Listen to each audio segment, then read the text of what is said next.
dengan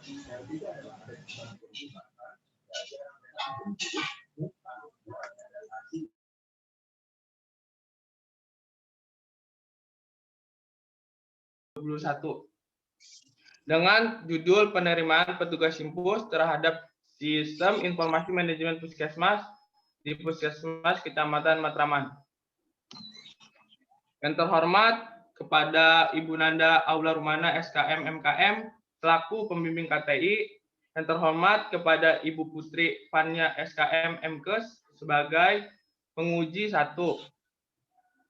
Yang terhormat kepada Ibu Laila Indawati SST MIK MKM sebagai penguji 2. Dan tak lupa pula saya ucapkan terima kasih yang sudah telah menghadiri sidang kali ini.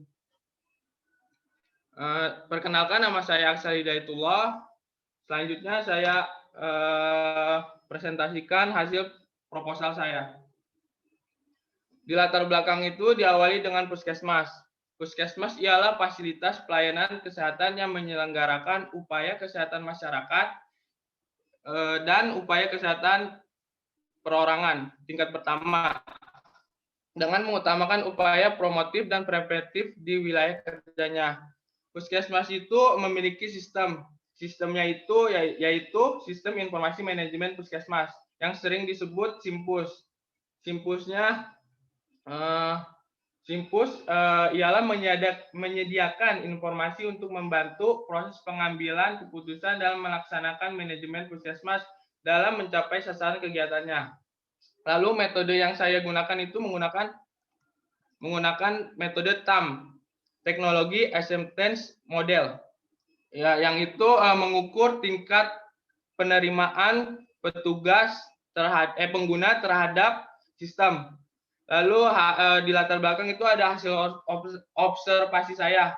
Ada 16 poliklinik yang ada di Puskesmas Kecamatan Matraman, ada rekam medis, ada pendaftaran, ada rumah bersalin, ada farmasi, dan laboratorium. Jumlah petugas yang menggunakannya itu ada 125 orang. Lalu setelah saya melakukan wawancara terhadap staf rekam medisnya, penggunaan Simpus ini masih banyak terkendala, yaitu masih banyaknya Simpus yang error atau penggunaan yang error dan tidak ada backup internalnya.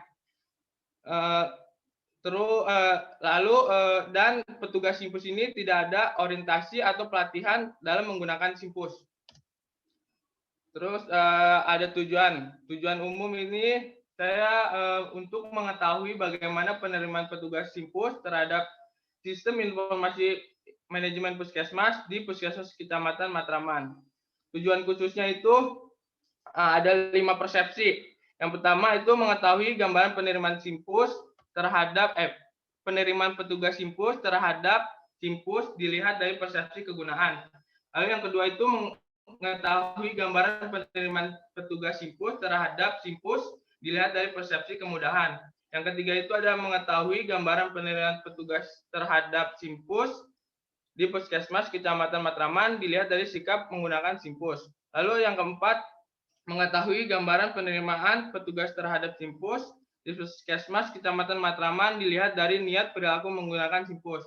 Yang terakhir itu ada mengetahui gambaran penerimaan petugas terhadap Simpus di Puskesmas Kecamatan Matraman dilihat dari penggunaan Simpus sesungguhnya. Ya, bisa dilihat ada hasil penelitian sebelumnya dari penelitian Pinerdi, Ardianto, Nuraini, dan Nurmawati pada tahun 2017. Presentasi penerimanya itu ada 71,42% menerima, 28,58% tidak diterima. Lalu ada penerimaan Rozikin, Mudiono, dan Amalia pada tahun 2018. Presentasi penerimanya itu ada 30,3% buruk, 36,4% kurang, dan 33,3% baik. Lalu ada penelitian Mulyono, Safei, dan Kusumaningrum pada tahun 2020. Presentasi penerimanya itu sebesar 9,4% kurang, 37,7% cukup, 52,8% baik. Lalu Di ruang lingkup itu judul saya ada penerimaan petugas Simpus terhadap Simpus di Puskesmas Kecamatan Matraman. Lokasi penelitian saya ada di Puskesmas Kecamatan Matraman. Penelitian ini dilaksanakan pada bulan September 2020 sampai Agustus 2021. Observasi awal dilakukan pada bulan November 2020 dan proses pengambilan data diambil pada bulan April sampai Mei 2021. Yang menjadi responden saya itu petugas yang menggunakan Simpus di Puskesmas Kecamatan Matraman. Sistem pengumpulan data penelitian ini dengan angket penelitian. Lalu kerangka berpikir. Kerangka berpikir ini penggunaan Simpus dibutuhkan petugas yang menggunakan Simpus. Untuk bisa terlaksananya Simpus, maka kerangka berpikir digambarkan sebagai berikut. Ada 5 persepsi yang mempengaruhi penerimaan sistem pada metode TAM. Yang pertama persepsi kegunaan, persepsi kemudahan, sikap menggunakan, niat perilaku menggunakan, penggunaan sistem sesungguhnya. Penerimaan Simpus ini dipengaruhi oleh ada dampaknya. Dampaknya itu tidak diterima oleh petugas dan tidak diterima oleh petugas. Diterima oleh petugas. Yang tidak diterima oleh petugas berdampak petugas tidak percaya terhadap Simpus atau sering dianggap Simpus mengalami error. Yang kedua itu proses pelayanan dan menjadi terhambat. Yang ketiga terhambatnya dan pelaporan tidak ada niat menggunakan Simpus. Lalu diterima oleh petugas. Petugas percaya terhadap Simpus atau layak untuk digunakannya. Lalu yang kedua proses pelayanan berjalan lancar. Yang ketiga pelaporan berjalan lancar. 4 adanya niat dalam menggunakan Simpus. Di kerangka konsep untuk mendapatkan hasil dari persepsi petugas terhadap penerimaan Simpus, maka kerangka konsep dapat digambarkan sebagai berikut. Inputnya itu berisi Simpus, SDM, petugas, Simpus. Lalu di proses itu ada 5 persepsi, persepsi kegunaan, persepsi kemudahan, sikap menggunakan Simpus, niat perilaku menggunakan Simpus, penggunaan Simpus sesungguhnya, lalu menghasilkan output. Outputnya itu mendapatkan hasil dari persepsi petugas dalam penerimaan Simpus di Puskesmas Kecamatan Matraman diterima atau tidaknya. Lalu di sini ada definisi operasionalnya, bisa dilihat variabelnya saya menggunakan 5 persepsi tadi dari penerimaan. Penerimaan petugas Simpus terhadap Simpus ini menjelaskan bagaimana Simpus diterima oleh petugas Simpus dengan menggunakan 5 persepsi. Cara ukurnya pengisian sendiri, alat ukurnya angket. Lalu ada persepsi kegunaan. Persepsi kegunaan ini di mana petugas Simpus percaya bahwa pemakaian Simpus dapat meningkatkan kinerja atau prestasi tujuan yang menguntungkan. Cara ukurnya itu pengisian sendiri, alat ukurnya angket. Lalu persepsi kemudahan. Persepsi kemudahan itu keadaan di mana petugas Simpus yakin bahwa dengan menggunakan Simpus tidak diperlukan usaha tertentu. Atau dengan kata lain, dapat digunakan oleh petugas secara mudah. Cara pengisiannya itu pengisian sendiri, alat ukurnya angket. Lalu ada sikap menggunakan Simpus. Sikap menggunakan Simpus itu sebagai evaluasi dari petugas tentang keingintahuan dalam menggunakan Simpus. Cara ukurnya itu pengisian sendiri, alat ukurnya angket. Lalu ada niat perilaku. Niat perilaku itu untuk tetap menggunakan suatu Simpus. Cara ukurnya itu pengisian sendiri, alat ukurnya angket. Lalu ada penggunaan Simpus sesungguhnya. Yang dalam arti ini, jika petugas yakin bahwa Simpus tidak sulit untuk digunakan dan terbukti meningkatkan produktivitas kinerja petugas yang tercermin dari kondisi nyata penggunaan. Cara ukurnya pengisian sendiri, alat ukurnya angket. Lalu ada metode penelitian. Tempat dan waktunya penelitian ini dilaksanakan di Puskesmas Kecamatan Matraman yang beralamat Jalan Pisangan Baru Timur 2A, RT 4 RW 9 Pisangan Baru, Kecamatan Matraman, Kota Jakarta Timur, DKI. Lalu populasi dan sampel. Populasi pada penelitian ini sebanyak 125 orang yang memperoleh sampel sebanyak 62 orang yang memakai rumus Slovin. Cara pengambilan sampelnya itu menggunakan stratified random sampling dan simple random sampling. Kemudian metode penelitian. Metode penelitian ini dilakukan dengan pendekatan kuantitatif, yaitu jenis penelitian yang menggambarkan keadaan objek yang diteliti melalui sampel data yang mewakili populasi. Lalu metode penelitian yang digunakan adalah deskriptif. Deskriptif di mana peneliti menggambarkan tingkat penerimaan petugas simpus diukur menggunakan metode TAM. Yang keempat itu ada teknik dan instrumen pengumpulan data. Teknik dengan pengisian sendiri itu, jadi si petugas simpusnya ini secara langsung mengukur persepsi atau perasaan dirinya sendiri untuk si sistemnya ini diterima atau tidak. Lalu instrumen dengan angket dilakukan dengan memberikan pernyataan tertulis kepada responden dalam penerimaan simpus. Nah, terus ada yang kelima itu ada teknik analisis data. Teknik analisis data penelitian ini dilakukan dengan pendekatan kuantitatif, sedangkan metode penelitian yang digunakan adalah deskriptif. Kemudian data yang diperoleh akan diolah menggunakan metode TAM. Menganalisisnya data ini hasil angket menggunakan aplikasi SPSS 25. Selanjutnya ada angket. Angket saya ini kata pengantar untuk 62 responden kesehatan petugas yang menggunakan simpus yang menjadi responden terpilih. Kata pengantar.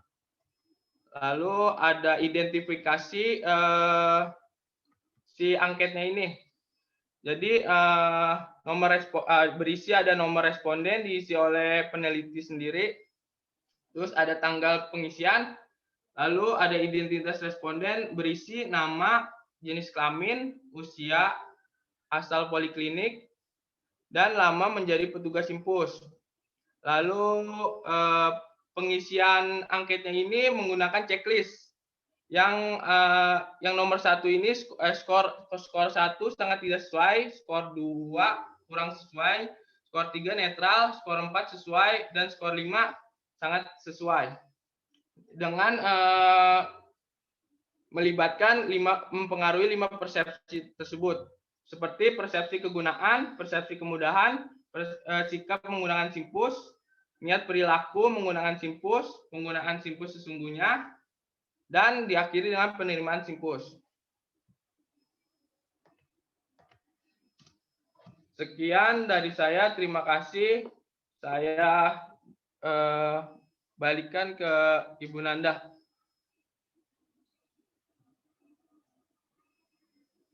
Baik, terima kasih atas presentasinya, Aksal. Bu Fanya udah ready belum ya? Halo Bu Fanya. Udah ya. Untuk sesi tanya jawab, Aksal silakan siapkan alat tulisnya. Pulpen, alat tulis sudah siap, Aksal? Suaranya jangan dimatikan, Aksal. Halo. Udah ya alat tulisnya ya. Dipersilakan kepada Ibu Putri Fanya untuk memberikan pertanyaan atau perbaikan. Silakan, Bu. Terima kasih, Bu Nanda. Aksal, selamat ya, udah sampai ke tahap ujian proposal. Nah, ini topiknya kan tentang penerimaan petugas simpus terhadap simpusnya ya di Puskesmas Kecamatan Matraman. Saya ingin menanyakan kenapa Aksal memilih Puskesmas Kecamatan Matraman sebagai lokasi penelitiannya.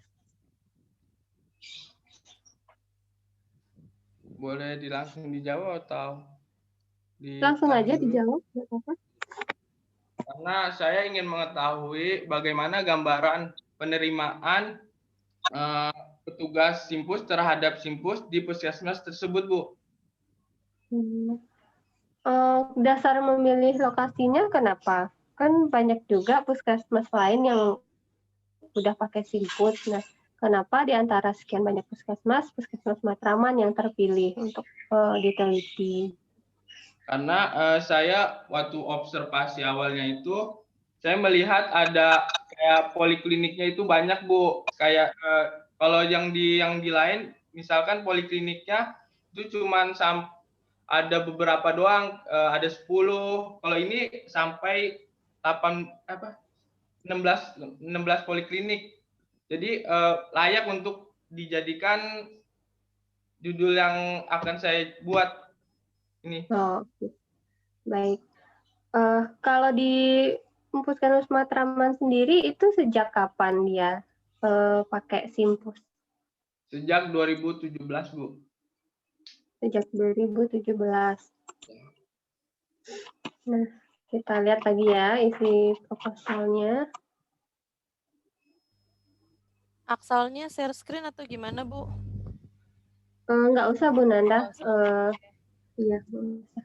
Saya sebutkan aja nanti di bagian mananya.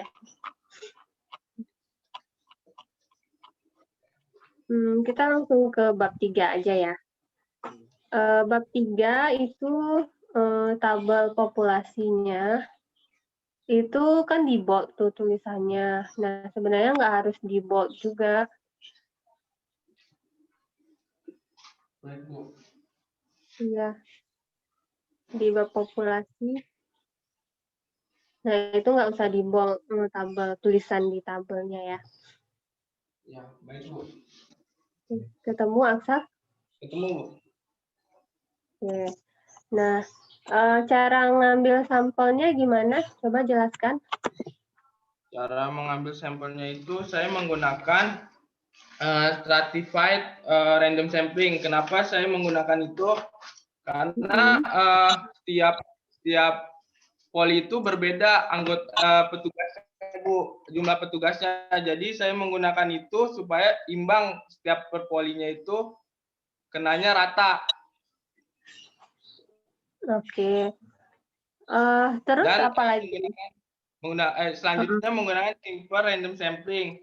Kenapa saya menggunakan itu? Karena dari yang strata itu kayak buat dijadiin 62 sampelnya tersebut, Bu. Gimana? Jadi Gimana? pakai random Kapan sampling randomnya? ya karena Jangan supaya grogi, jangan grogi. kan udah dibagi nih dari stratified random sampling. Nah, dapat tuh per poli, Bu. Nah, di per poli itu nanti saya jadiin simple random sampling. Dan caranya menggunakan Excel dengan rumus ren dalam kurung bintang. Ya, itu rumus Excel-nya. Terus nomor-nomor itu dari mana dapatnya? Saya lihat di lampirannya ada nomor respondennya gitu. Oh, itu nomor apa? Ada di lampiran, Bu. Itu gimana dapatnya? Kok jadi nggak berurutan nomor respondennya? Karena gimana? Karena itu kan itu secara acak, Bu. Jadi dengan rumus itu jadi dia ada apa sih namanya? Jadi nomor responden itu teracak secara per poli, Bu. Jadi misalkan poli PTM ini ada 4 orang yang terpilih ada 4 orang dari 7 orang. Nah, berarti diacak dari 7 ngambil 4. Ya, yang dipilih itu yang lebih awal angkanya. Berdasarkan rumus Excel gitu. Ya, berdasarkan rumus Excel. Oke deh, cukup untuk pertanyaan tentang sampel. Lalu, tadi kembali lagi ke simpusnya tadi. Nah, simpusnya udah dari 2017 ya di Puskesmas Matraman. Nah, memangnya sejak dari 2017 itu masih ada petugas yang nggak nerima atau yang nggak pakai simpus? Kan udah cukup lama berarti ya, udah 4 tahun. Ya. Yang saya wawancara itu staf rekam medisnya itu bilangnya sih kan si simpusnya itu sering error, maka si petugas petugas sendiri itu menjadi kayak terhambat jalannya pekerjaannya, Bu. Oh, Makanya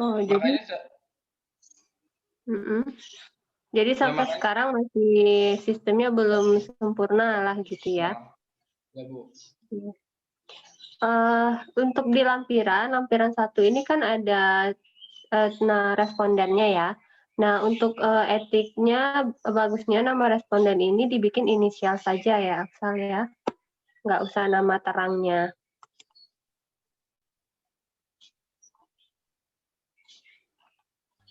Iya Bu, kayaknya Iya. Aksal sinyalnya ini deh, delay, merah-merah. Iya Bu, udah saya catat. Lanjut aja ya Bu Nanda. Iya. Nah, terakhir di kuesioner kan ini ada 5 skala lipatnya ya. Iya. Sangat tidak sesuai, kurang sesuai, netral, sesuai, sangat sesuai. Nah, di kuesioner itu bagusnya dibikin kata-katanya aja, biar nanti respondennya juga nggak bolak-balik.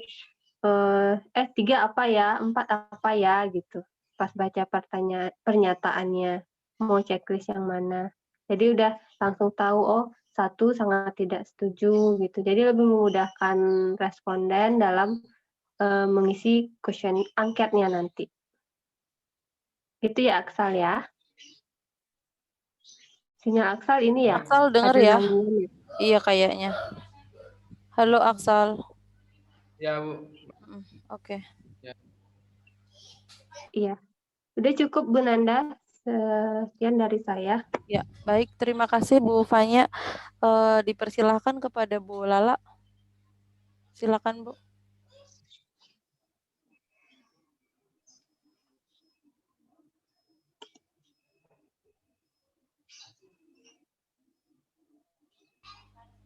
Bu Lala suaranya masih mute, nggak kedengeran. Ya, sudah terdengar? Sudah Bu. Sudah, Bu. Oh ya. Aksal sudah mandi belum, Aksal? Sudah, Bu.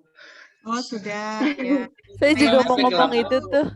Rambutnya acak-acakan. Ya, stres Jangan-jangan ini. semalam nggak bisa tidur Bu Lala. Ya, Nah, makanya mata. kayak belum tidur atau baru bangun tidur gitu ya. Oke. Saya langsung masuk ke bab 1 ya. Ini proposalnya sudah cukup baik, Aksal sudah lengkap ya. Untuk di bab 1 ini yang mau saya tanyakan, ini kan Aksal bilang bahwa di sana itu sering gitu ya, sering error gitu. Nah, dikatakan sering itu kan kita ada dasarnya gitu ya. Apakah setiap hari itu error, ataukah seminggu itu berapa kali, atau sebulan berapa kali? Nah, coba bisa dijelaskan. Untuk errornya itu sih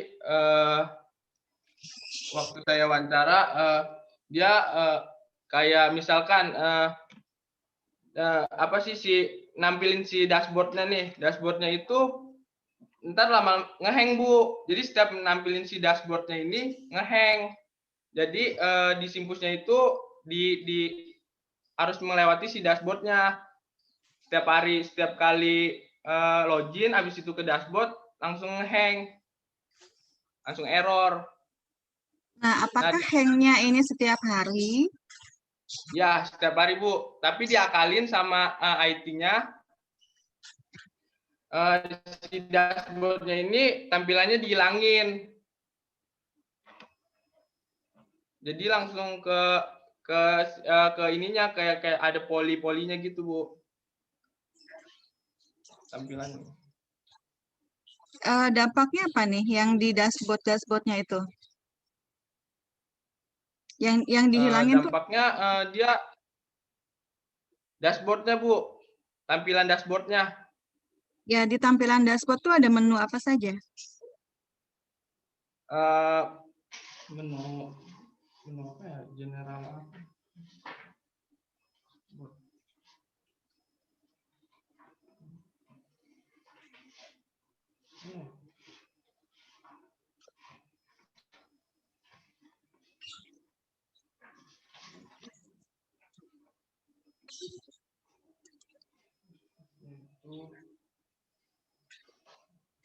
Oh iya, dashboardnya itu kayak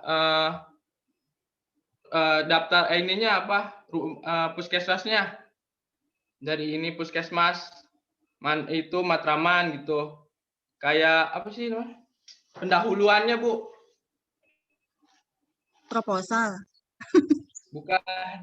Kayak apa sih? Kayak tentang si puskesmas simpusnya apa gitu, diartiin gitu. Kayak profilnya si simpus.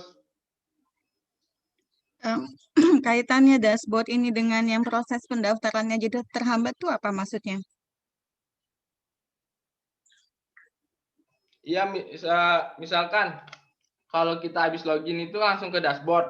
Nah, si dashboardnya ini kayak tampilannya jadi error, nggak bisa diklik-klik. Lalu si IT-nya ini menghilangkan si dashboardnya ini di Puskesmas Kecamatan Matraman. Maka jadi errornya sedikit. Kayak nge-lag gitu, Bu. Jadi menu awal maksudnya pada saat kita login langsung muncul tampilan awal di dashboard. Ya, Nah itu jadi petugas nggak bisa masuk ke menu utamanya gitu maksudnya. Karena nggak ada yang bisa diklik. Ya, makanya dihilangin. Iya. Setelah dihilangin berarti udah nggak ada masalah dong di sana. Nah, yang selanjutnya itu masalah misalkan si data pasiennya itu diinput error itu kayak jaringannya itu, Bu, jaringannya error mulu. Jadi udah diinput di pendaftaran tapi di rekam medisnya nggak ada. Kalau sudah diinput berarti sudah masuk dong, bukan kendala jaringan. Iya kan udah diinput, tapi di rekam medisnya itu nggak ada tampilan si pasiennya itu. Oke, setelah diteliti apa di sana diamati itu penyebabnya kenapa? Ya, simpusnya sering terjadi error dan tidak ada backupan, Bu. Jadi dia nginput lagi. Setelah diinput kembali, dikonfirmasi ke rekam medis nggak ada, diinput kembali lagi di pendaftaran. Oke, kalau saran saya lebih baik dijabarkan dengan detail apa sih yang dimaksud dengan sering error di sini gitu ya. Karena kan kategori error tuh banyak gitu ya. Kalau terkait jaringan tuh ya beda lagi, itu mah hambatan internet gitu ya. Bukan terkait dengan simpusnya gitu, bisa jadi simpusnya tuh sudah bagus gitu, tapi ternyata karena jaringan sehingga nanti apa namanya petugas jadi tidak puas gitu ya. Kemudian tidak ada backup di internalnya, nanti coba dijelaskan maksudnya backup apa nih? Apakah backup untuk data pendaftaran pasien atau backup yang apa lagi gitu ya? Atau backup terhadap sistemnya gitu ya. Ini coba diperjelas lagi backup apa. Kemudian terhambat gitu ya. Nah, ini terhambatnya tuh dalam hal apa? Ya, coba dijelaskan Aksal terhambatnya itu. Terhambatnya jadi si pengguna simpus ini tidak dengan errornya itu jadi terhambat pekerjaannya, Bu. Ya, terhambatnya itu bagaimana? Apa maksudnya kemudian petugas mendaftarkan secara manual atau bagaimana? Atau Tidak, terhambatnya jadi menunggu sistem itu pulih kembali. Menunggu sistemnya pulih kembali. Ya, kan Pasiennya diapain? refresh, lama-lama itu akan muncul sendirinya, Bu. Oke, nanti tolong dijabarkan lagi ya terhambatnya ini seperti apa. Kemudian masih kurang memahami kurang memahami apa nih maksudnya? Simpusnya dari petugas, seperti yang kalau kan orang tua, maksudnya umurnya yang lebih tua kan apa sih, buta sama sistem. Makanya harusnya ada pelatihannya, Bu, pelatihan atau orientasi penggunaan Simpus. Tadi kan dikatakan bulan apa implementasi Simpusnya di sana? Tahun berapa? 2017. 2017, sekarang 2021, dan masih ada pernyataan kurang memahami di sana gitu ya? Ya, Atau bagaimana? iya. Kok soalnya kayak apa ya? eh, Apa sih yang orang tua, bukan orang tua, usia yang udah berumur itu sulit, Bu, memahaminya, Bu. Harusnya ada pelatihan dulu atau orientasi penggunaan Simpus, jangan langsung suruh gunain Simpus. Kan dia belum tahu gambaran Simpus kayak gimana, Bu. Oke. Oke, jadi Alenia ini tolong diperjelas lagi Axel sesuai tadi note-note yang sudah saya berikan ini ya. Ya. Baik, kemudian masuk ke penelitiannya. Axel kan bulan September sampai Agustus 2021. Kemudian di sini observasi awalnya bulan November gitu. Saya sih bacanya agak bingung juga ya. Di sini mulai penelitiannya September tapi observasinya November gitu.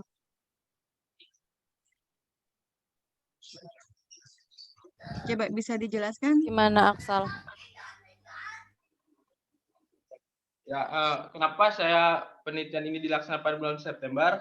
Karena matkul PI itu dimulai dari bulan September dan saya observasinya itu pada bulan November. Gimana? Coba Awal diulang. September itu ngapain? Jadi bukan karena mata kuliah PI di bulan September. Ya. Awal ya. September Jadi itu ngapain? awal bulan September itu jadi apa sih, menyusun kayak judul,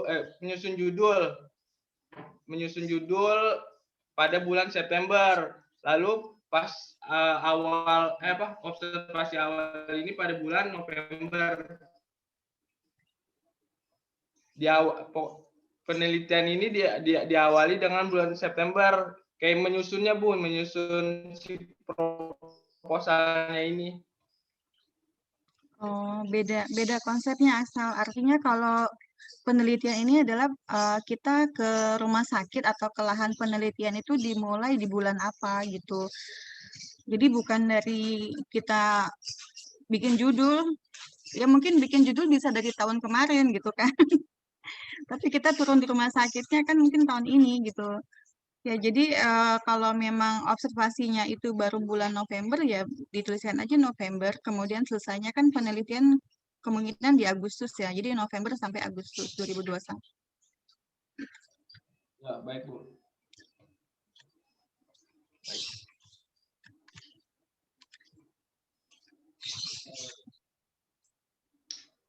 Kemudian untuk implementasi Simpus, ini belum ada sumbernya, kemudian implementasi ya. Implementasi ini kan pelaksanaan Simpus gitu. Jadi yang ada di dalam ini itu seharusnya menjelaskan sejak kapan sih Simpus itu diberlakukan di Puskesmas gitu ya. Kemudian bagaimana pelaksanaannya, apakah lancar atau mungkin ada hambatan-hambatan gitu ya. Itu kan implementasi nih. Nah, kalau yang menu-menu ini sudah masuk ke dalam modulnya Simpus gitu ya. Apa sih item-item yang ada di dalam Simpus gitu. Coba bisa dijelaskan?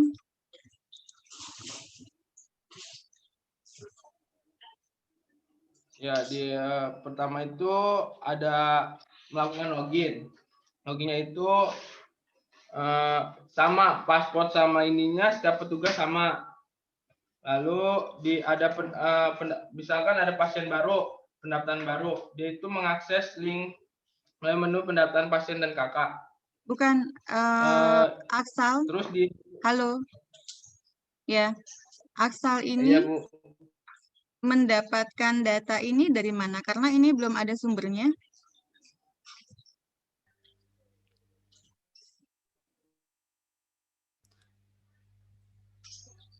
Halo Aksal.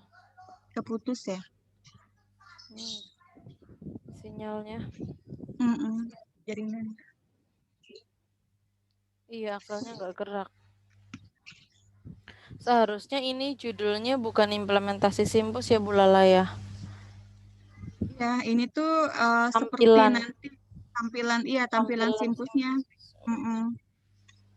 Modulnya Simpus atau penggunaan Simpus gitu ya. Iya. Jadi bukan implementasi Simpus. Kalau implementasi Simpus berarti kan sudah masuk bagaimana sih pelaksanaan Simpus saat ini di Puskesmas gitu ya.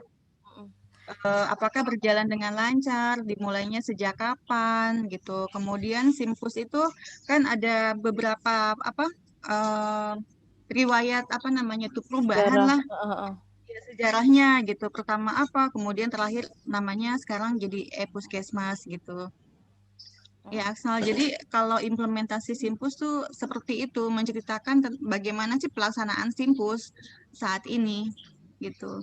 Kalau ini sudah tampilan-tampilan di dalam Simpusnya, modulnya gitu. Mungkin ini menjadi subjudul lagi di dalam implementasi Simpusnya gitu ya, menjadi bagian. Tapi bukan menceritakan bagaimana sih Simpus gitu. Diceritakan dulu bagaimana pelaksanaan Simpusnya gitu. Paham ya Aksal ya?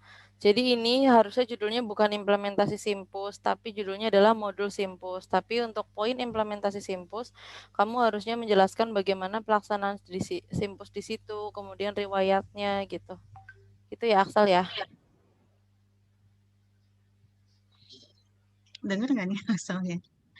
Masih Aksal di mute. suaranya masih di mute. Paham Baik, ya Bu. Aksal ya? Oke. Ya. Nah, kemudian tentang penerimaan pengguna ya. Kan tadi judulnya penerimaan pengguna. Nah, di judul itu kan belum dijelaskan metode yang digunakan apakah dengan TAM gitu ya. Jadi dari judul penerimaan pengguna itu kalau saran saya sebaiknya dimasukkan teori dulu. Apa sih penerimaan pengguna itu? Ada beberapa metode sih yang digunakan dalam penerimaan pengguna gitu ya. Oh, ternyata salah satunya adalah TAM gitu. Nah, ini baru masuk ke TAM di bawahnya. Oke. Ya Gitu kayak Aksal. utang gitu-gitu ya Bu ya? Iya, iya. Karena di judul itu nggak muncul TAM-nya kan ya, tapi penerimaan pengguna gitu. Oh ya, baik, Bu.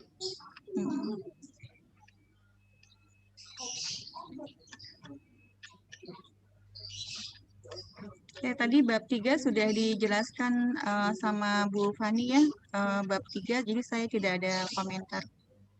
Ya, dari saya cukup ya Aksal, Bu Nanda. Oke, baik, terima kasih Bu Lala dan Bu Fanya. Saya rekap ya untuk Aksal. Tadi oleh Bu Fanya di tabel populasi itu nggak perlu di bold. Kemudian nama responden supaya dirahasiakan ini karena terkait sama sikap ya.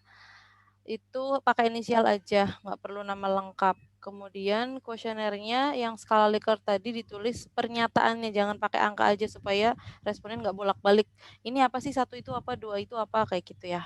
Kemudian dari Bu Lala, nah yang di latar belakang memang sudah saya infokan bahwa harus diperjelas atau dijabarkan lagi terutama pakai data. Jadi jangan ngomong sering error, kurang memahami, kurang ini gitu. Jadi harusnya sih pakai data gitu ya. Jadi nanti diperbaiki di latar belakang itu. Kemudian observasi dijadikan sebagai waktu penelitian awal ya, diganti jadi bulan November, bulan September. Ya kan tadinya September diganti jadi November. Kemudian tadi modul Simpus. Jadi yang kamu tulis implementasi Simpus itu seharusnya modul Simpus tulisannya. Nah, kalau implementasi Simpus justru isinya bagaimana pelaksanaan Simpus gitu. Kemudian teori dalam penerimaan itu semuanya dimasukin, ada UTAUT, ada TAM, ada macam-macam. Nah, salah satunya TAM ditampilin juga gitu. Gitu ya Bu Lala dan Bu Fanya. Iya, Bu Nanda. Ya, oke. Oke, terima kasih Aksal, presentasinya cukup bagus ya. Diakhiri, silakan ditutup. Demikian presentasi saya, sidang saya kali ini. Mohon maaf apabila ada salah kata, mohon dimaklumin. Wassalamualaikum warahmatullahi wabarakatuh. Waalaikumsalam warahmatullahi Waalaikumsalam wabarakatuh. warahmatullahi wabarakatuh.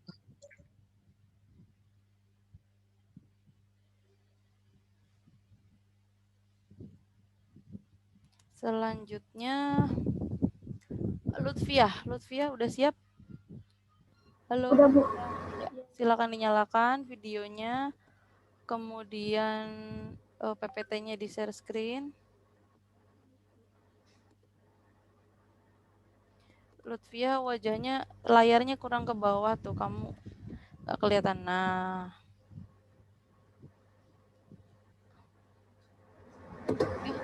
di slideshow.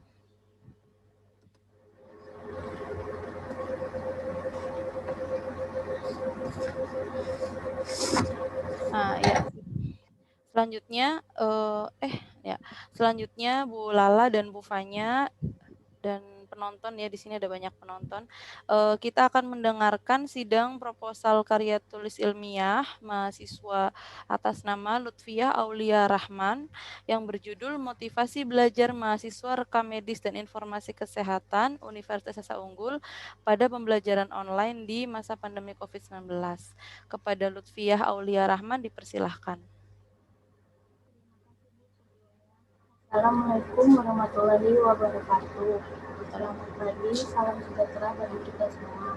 Perkenalkan, sebelum saya mulai, terlebih dahulu saya ingin mengucapkan terima kasih kepada dosen pembimbing saya, Ibu Nanda Aula Romana SKM NKM, dan dosen penguji pertama saya, Ibu Putri Fanya SKM Menkes, dan penguji kedua, Ibu Laila Indawati SST MIK NKM. Selanjutnya saya akan mempresentasikan hasil proposal saya. Latar belakang ada COVID. Menurut WHO tahun 2020, pada akhir tahun 2019, dunia mewaspadai virus yang disebut dengan jenis baru, yaitu virus corona atau coronavirus disease tahun 2019 atau COVID-19, yang belum pernah teridentifikasi sebelumnya pada manusia. Gejala COVID-19 termasuk demam, kelelahan, dan batuk kering. Selain itu, kehilangan indera penciuman, rasa sakit pada tenggorokan, sesak napas, mual dan muntah, sakit kepala, dan berbagai jenis ruam pada kulit. Menurut Perkes RI tahun 2018, COVID-19 telah menjadi pandemi sehingga semua pemerintah di negara telah menerapkan tindakan penguncian atau isolasi. Isolasi merupakan kegiatan mengurangi aktivitas perkumpulan atau kerumunan sehingga dapat menekan penyebaran COVID-19. Oleh karena itu, untuk mengatasi penyebaran virus ini, maka segala kegiatan seperti pekerjaan, pendidikan dilakukan di rumah dengan cara online, dan beribadah pun dilakukan dari rumah. Menurut Perkes RI tahun 2003, pendidikan adalah suatu proses pembelajaran yang sesuai dengan tujuan pendidikan yang akan dicapai dan kemampuan yang telah dikembangkan. Jalur pendidikan instruktur dan berjenjang terdiri atas pendidikan dasar atau SD, pendidikan menengah pertama atau SMP, dan pendidikan menengah atas atau SMA, dan pendidikan tinggi atau universitas. Menurut Kemdikbud RI tahun 2020, sistem pendidikan di Indonesia sedang mengalami tantangan baru dalam menghadapi pandemi COVID-19. Berdasarkan Surat Edaran Nomor 15 Tahun 2020, Mendikbud memutuskan untuk kepada seluruh lembaga pendidikan dilakukan dengan jarak jauh.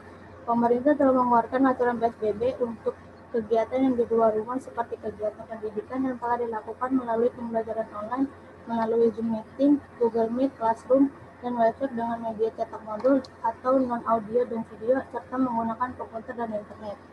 Menurut Hamzah Uno tahun 2012, motivasi belajar dapat berpengaruh besar pada proses belajar mengajar walaupun secara langsung atau online. Karena motivasi dan belajar itu merupakan dua hal yang sangat mempengaruhi perubahan tingkah laku seseorang secara relatif, permanen, dan serta potensial terjadi sebagai hasil dari apa yang sudah kita lakukan atau penguatan yang sudah kita landasi untuk mencapainya suatu tujuan tertentu dalam belajar.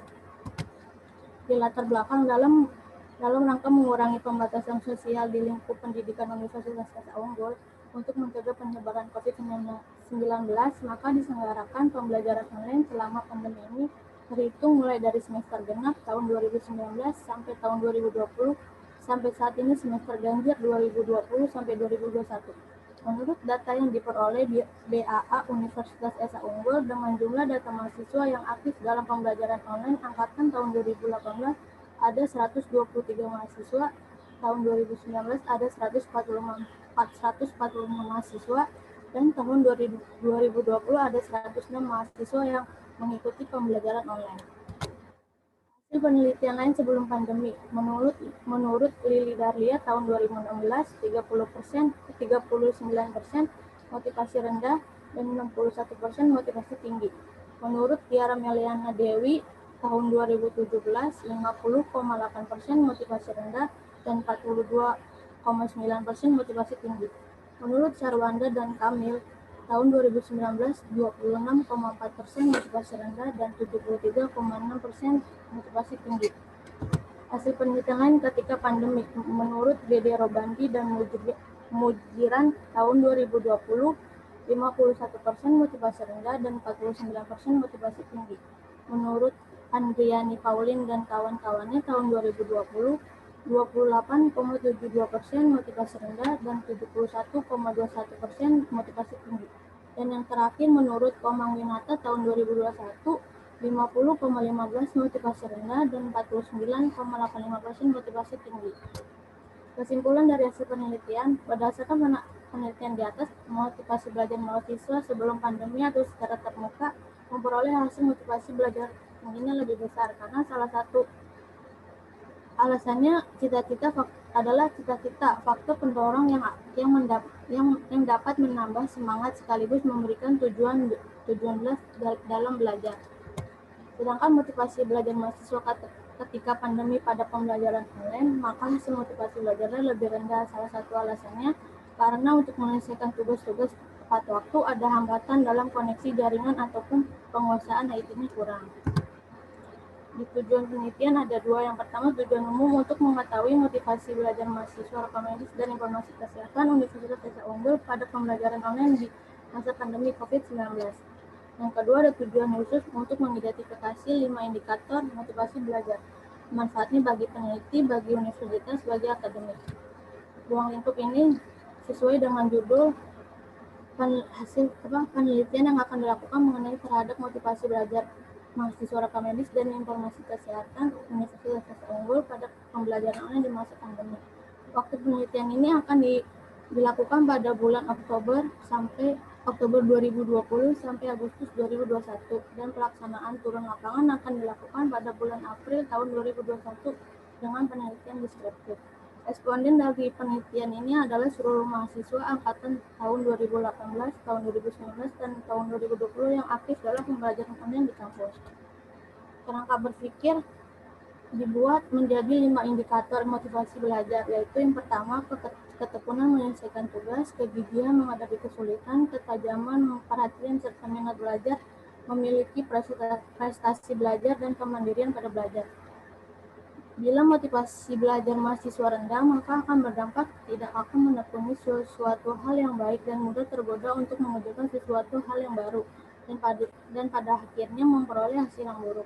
Jika motivasi belajar mahasiswa tinggi, maka akan berdampak pada usaha yang telah dilakukan mahasiswa untuk mempelajari sesuatu hal dengan baik dan tekun dengan harapan memperoleh hasil yang baik. Kerangka konsep dibuat menjadi ada input, proses, dan output. Inputnya ada mahasiswa, sarananya menggunakan angket dan data mahasiswa yang aktif pada pembelajaran online angkatan 2018 sampai 2020. Prosesnya itu ada 5 indikator motivasi.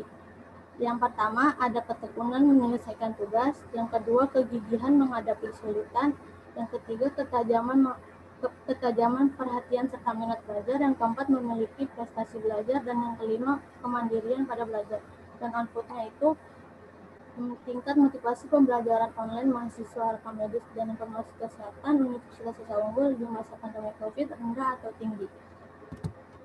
Definisi operasional variabel. Yang pertama ada motivasi belajar, yang isinya motivasi belajar yang ada pada diri responding dengan 5 indikator motivasi, yaitu ketekunan menyelesaikan tugas, kegigihan menghadapi kesulitan, ketajaman perhatian serta minat belajar, memiliki prestasi belajar, dan kemandirian pada belajar.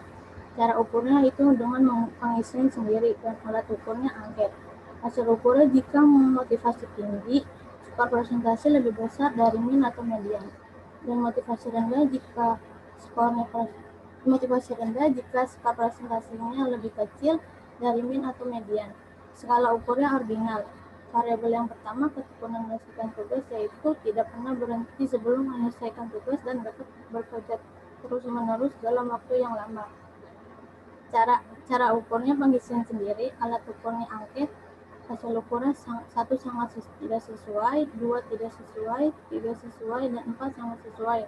Hasil ukurnya nominal.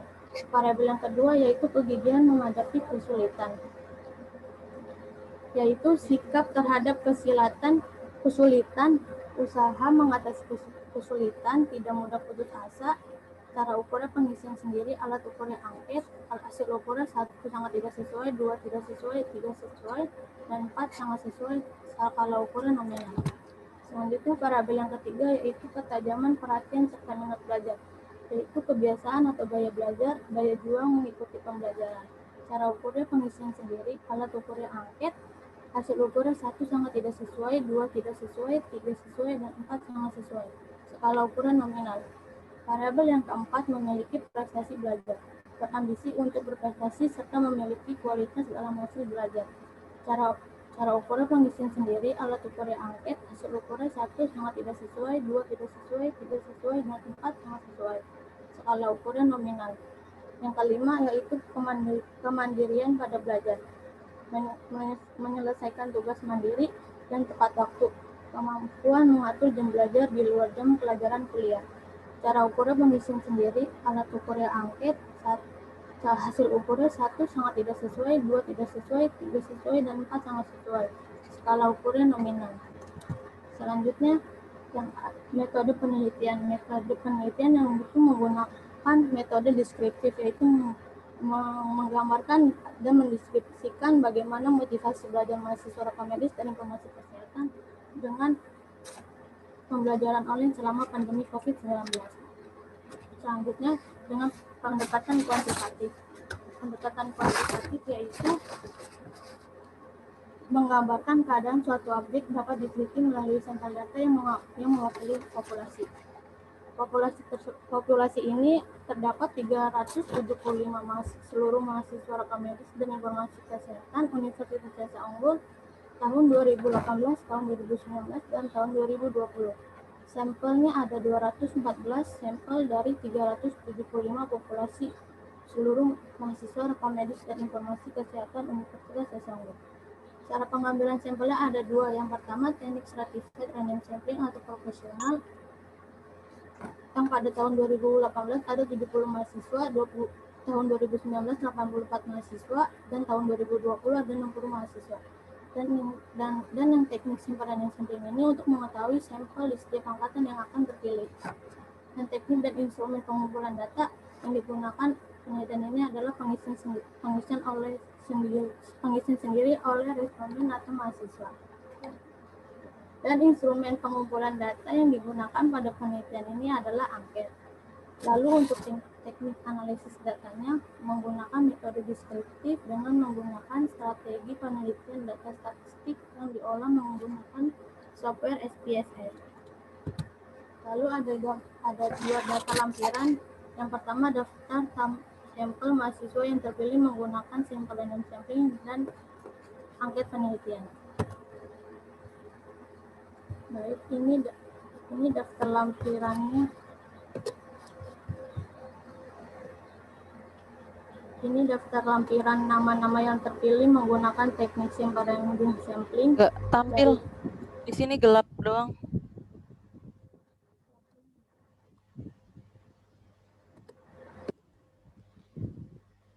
Coba di stop screen dulu, terus share screen file yang itu, yang daftar nama.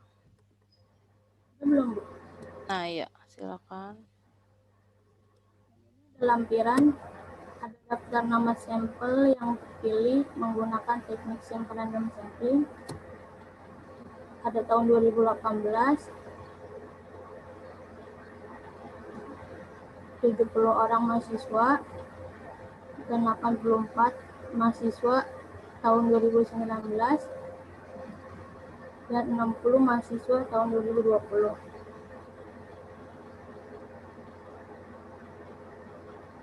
Dan ini pembukaan angket penelitiannya. Saya mengambil sampel 240 mahasiswa yang terpilih di jurusan Rekam Medis dan Informasi Kesehatan Universitas Esa Unggul. Petunjuk pengisian angket yaitu ada skala Likert-nya yaitu STS sangat tidak sesuai, STS tidak sesuai, dan S sesuai, dan SS sangat sesuai.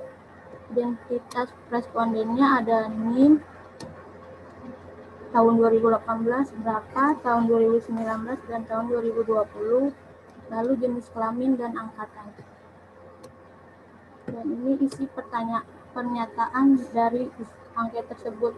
Terdapat 5 indikator motivasi. Yang pertama, ketekunan dalam menyelesaikan tugas. Yang kedua, kegigihan menghadapi kesulitan. Yang ketiga, ketajaman perhatian serta minat belajar. Yang keempat, memiliki prestasi. Dan yang kelima, belajar mandiri. Lalu ini versi yang Google Form-nya, Bu. Oke.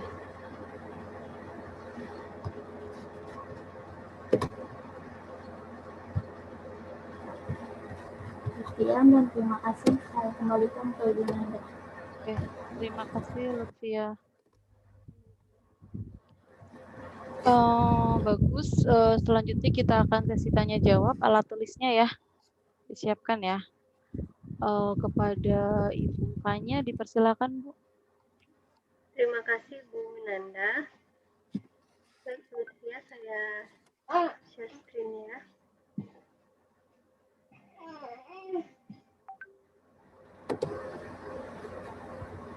Kita mulai dari awal ya.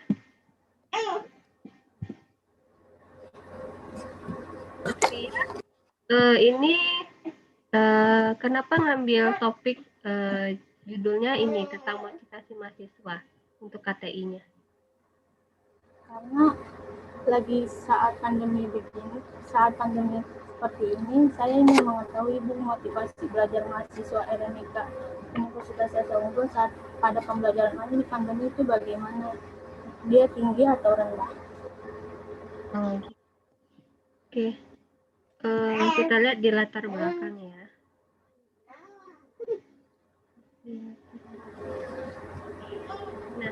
Nah, ini di latar belakang. Ini sebenarnya masalah bahasa ya. Ini kenapa jadinya malah mengurangi pembatasan sosial belajar online itu? Harusnya apa?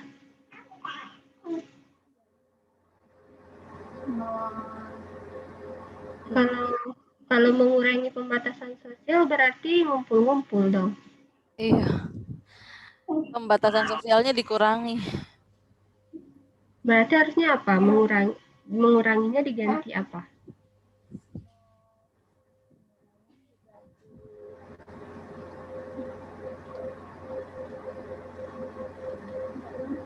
Gimana Lutfia? Paham nggak? Pembatasan sosial aja sudah dibatasi kan? Tapi pembatasan itu malah kamu kurangi. Berarti malah jadinya ini dong. Malah jadinya orang makin pada ngumpul gitu. Dengan kata-kata mengurangi pembatasan sosial. Paham nggak? Dalam rangka menghindari ya. Harusnya mendukung, mungkin bisa. Kan mendukung pembatasan sosial, jadinya kuliah online gitu. Lalu yang ini lagi, yang di kalimat kedua ya. Oh, masih kalimat pertama.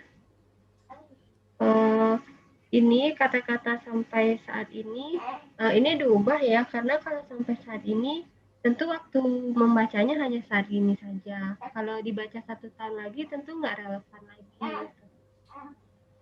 Nah, mungkin dihapus aja sampai saat ini, sampai semester ganjil 2020-2021. Nah, cukup itu. Jadi saat ininya dihapus. Oke, ini sampai ya, bukan sampai. Iya. Oke, ya. Nah, ini lagi data mahasiswanya. Pertamanya saya juga sempat yang kalau kok sedikit sekali mahasiswanya kalau universitas. Oh, ternyata ini mungkin ini data mahasiswa Oh iya. yang mana nih? Nah, prodinya lupa dibikin nih ya. Iya. Ini kan khusus RNIK gitu. Iya. Lutfia lihat judulnya ya, soalnya di situ tulisannya berdasarkan data BAA UEU jumlah mahasiswa yang aktif seharusnya sih banyak banget kalau semua UEU ya. Seharusnya Ribuan jumlah. ya. Paham ya, berarti perlu ditambahin apa Lutfia? Perlu ditambahin tulisan apa? Jurusan Medis dan Informasi Kesehatan. Iya.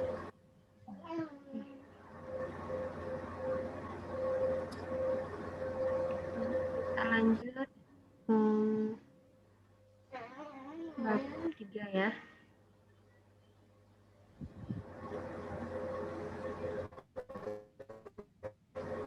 Lutfia, ini judul tabel itu di atas ya, bukan di bawah. Oke. Lalu ini populasinya ada 375. Sampelnya ada 214 gitu ya. Nah, yang saya tanya kalau misalnya yang mau ngisi ada 230 misalnya. 230 orang yang mengisi, boleh nggak?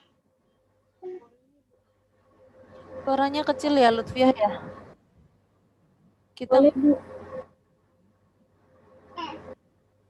Kenapa boleh? Kan Lutfia ngitung sampelnya 214.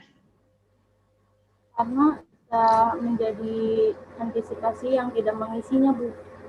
Kalau misalkan responden itu udah terpilih tapi dia nggak mau mengisi, kita bisa ganti namanya, Bu. Berarti kalau misalnya Lutfia pakai ada sampel buat antisipasi, misalnya yang di antara 214 ini ada yang nggak isi nanti, berarti dituliskan di sini antisipasi drop out-nya berapa persen. Jadi ditambahkan. Udah ditulis, Bu. Kenapa? Udah ditulis 10% untuk antisipasi tidak mengisi. Di mana ya? Oh, yang di sini ya. 10%. Nah, berarti ini udah termasuk antisipasi ya. 214. Nah, maksud saya itu kalau misalnya kan ini udah antisipasi ini 214. Ternyata ada yang ngisi 230. Jadi 214 ini sih semua. Tapi ada beberapa orang lagi yang mau isi, saya pengen juga ngisi kuesioner. Sampai nanti ternyata jumlah responden Lutfia sampai 230. Itu boleh nggak? Boleh. Kenapa boleh? Lebih lanjut bagaimana pembelajaran? Ya, untuk boleh karena untuk mengetahui lebih banyak motivasi belajar mahasiswa pada pembelajaran online. Oke, ya itu bisa diterima alasannya. Alasan ini kan maksudnya itu menyalahi kaidah pengambilan, kaidah penelitiannya enggak kalau misalnya lebih jumlah sampelnya dari yang dihitung.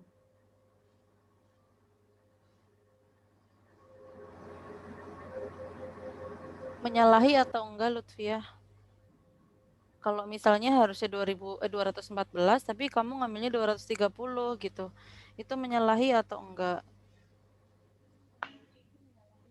Karena udah ada targetnya 214, seharusnya 214 yang diterima. Suaranya kecil ya? Iya, kurang kedengaran. Halo Lutfia. Lutfia nggak kedengeran suaranya di sini.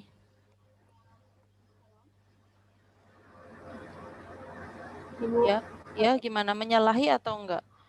Misalnya kamu harusnya 214, tapi ternyata dapatnya lebih. Gimana? Kan kata kamu tadi boleh, nggak apa-apa. 214 dapat 230 boleh, nggak apa-apa. Tapi menurut kaidah penelitian menyalahi atau enggak? Karena udah Nggak kedengeran. ditargetin harusnya Nggak kedengeran. Saya dengernya bu-nya doang. Apa nggak kedengeran ya?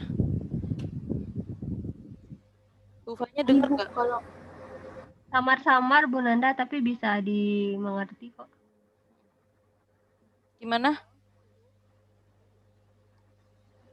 menurut saya menyalahkan Bu, karena dalam kaidah ini udah terbentuk 214 jumlah ini yang sampelnya yang diterima. Itu bufanya. Nah, Lutfia harusnya nggak menyalahi ya. Karena sebenarnya kan sampel ini ya responden. Bufanya suaranya kecil, Bu. Nggak bias. Bentar. Halo.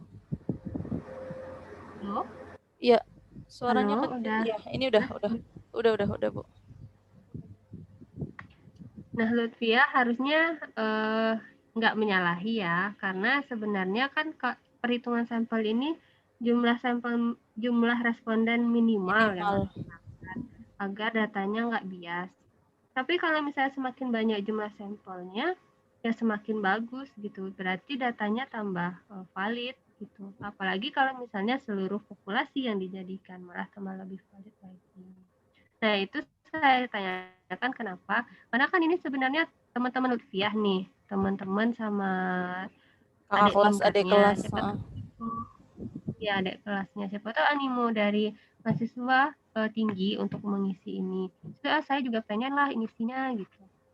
Nah, boleh-boleh aja kalau nanti pun kalau misalnya di hasil Lutfiah bikin respondennya berbeda dengan proposal, lebih ya, berbedanya itu lebih, itu nggak apa-apa, diterima juga nanti di proposal, maka dibikin penyesuaian jumlah responden yang sudah diambil angketnya. Itu ya Lutfiah. Paham ya Lutfiah ya. Jadi yang menyalahi justru kalau di bawah sampel, kalau lebih dari sampel itu malah nggak apa-apa. Nah, ini juga judul tabel, nanti diperbaiki taruh di atas. Sama dengan Excel tadi, ini nama respondennya inisial saja.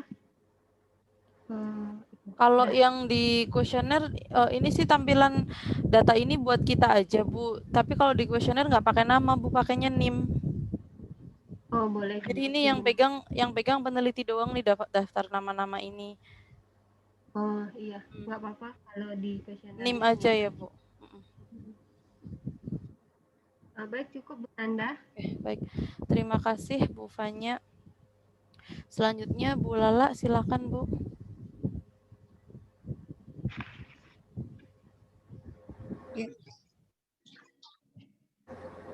Ya, terima kasih Bu Nanda.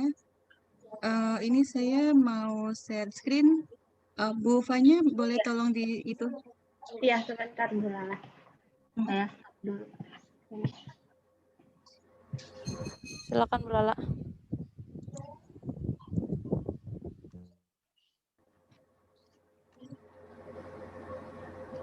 Ya, Lutfiah ya.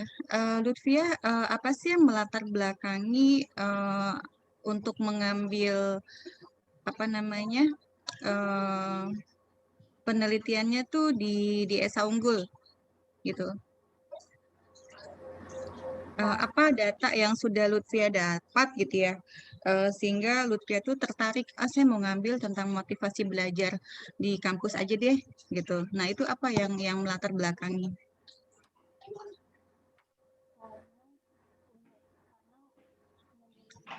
Suaranya nggak muncul, Lutfi. Halo? Suaranya nggak kedengeran.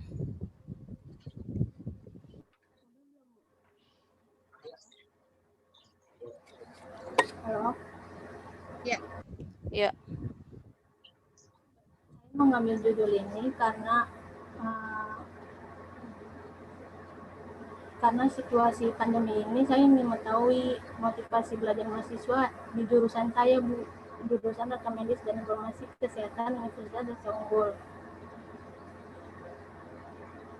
jadi belum tahu data awalnya ya. Kan penelitian itu berawal dari adanya masalah, adanya kesenjangan gitu ya. Kenapa dipilih di kampus kita? Berarti kan harusnya ada data awal dulu nih. Ya, ketemu data nih ada kesenjangan gitu terkait dengan motivasi belajar. Oh, sehingga oke lah saya ngambil di kampus kita gitu. Nah, apa data yang sudah Lutfi dapat? Dari teman-teman saya yang melakukan pembelajaran online itu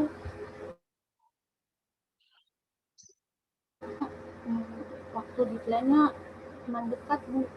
Jadi Kenapa? Kurang jelas? Lutfi pakai HP atau pakai laptop ya? pakai laptop, Bu. Atau nggak usah pakai headset, coba mungkin langsung ke itunya, ke speaker laptopnya. Nah, volume laptopnya diperbesar. Coba ngomong lagi. Kecil ya volumenya? Bu? Ya, ya sudah. Ya gimana? Coba dijawab. Karena saya memilih judul motivasi, karena motivasi mahasiswa rekam medis itu masih kurang, Bu, karena pengumpulan tugasnya masih terlambat, terlalai, terus juga masih lama mengumpulkan tugasnya. Oke, dikatakan terlambat atau lama? Ada berapa mahasiswa?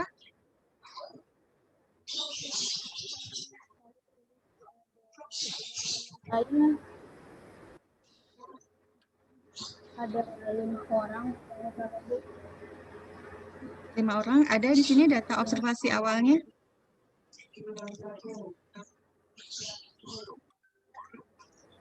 Asal aplikasi awal belum dijalanin, Bu, pakai kuesioner. Kenapa? Kurang jelas? Daftar observasi awalnya belum dijalanin, Bu, pakai angket.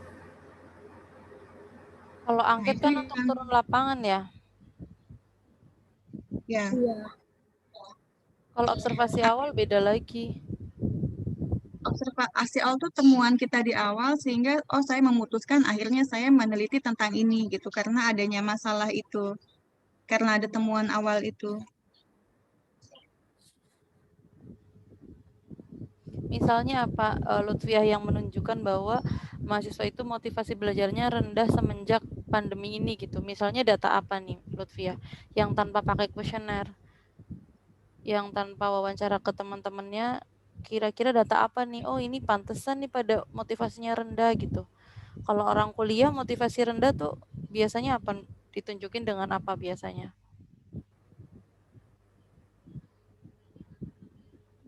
Motivasi rendahnya karena mengumpulkan tugas-tugasnya terlambat, Bu, mendekati waktu deadline. Tahu? Jadi, Ada nggak Ya, datanya? ada data terlambatnya nggak?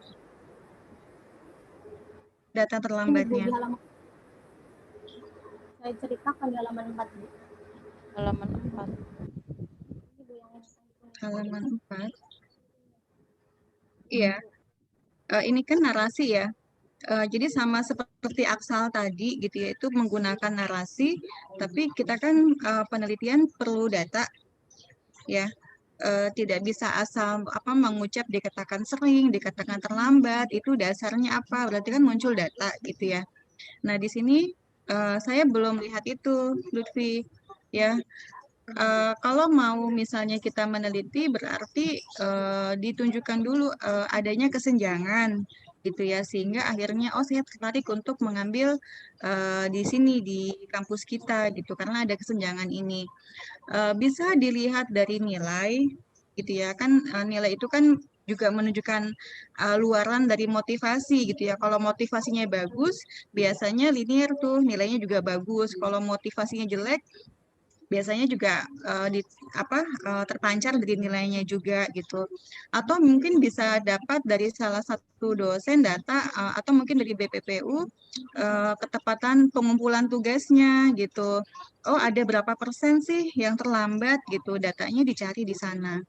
Gitu. Misalnya ambil satu mata kuliah atau dua mata kuliah gitu ya. Dilihat prosentase keterlambatan pengumpulan tugasnya. Itu kalau misalnya Lutfi mau bilang kalau mahasiswa itu tugasnya terlambat gitu ya. Kalau nggak ada data itu bagaimana kita bisa tahu kalau mereka terlambat gitu ya. Muncul dulu datanya gitu mewakili narasi ini gitu ya. Jadi jangan hanya cuma ngomong aja tapi harus dibuktikan gitu. Ya, jadi ini yang saya belum dapat data observasi awalnya. Lutfi paham tidak? Halo Lutfiah, suaranya nggak Halo? kedengeran. Lutfiah, suaranya nggak kedengeran. Paham, Bu, paham. Ya, oke.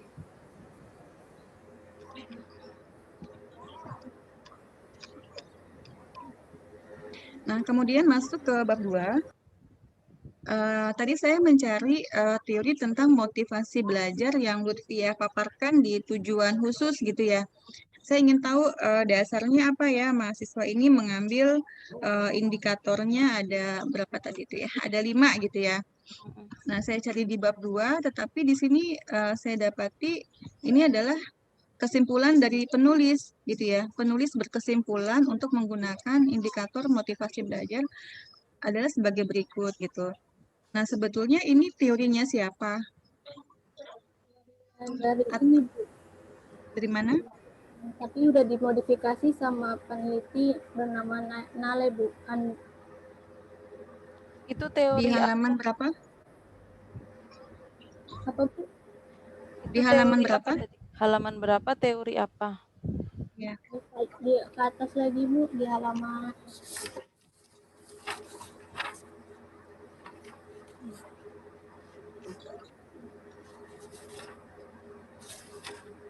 di halaman 11, Bu, yang Sadirman. Ini?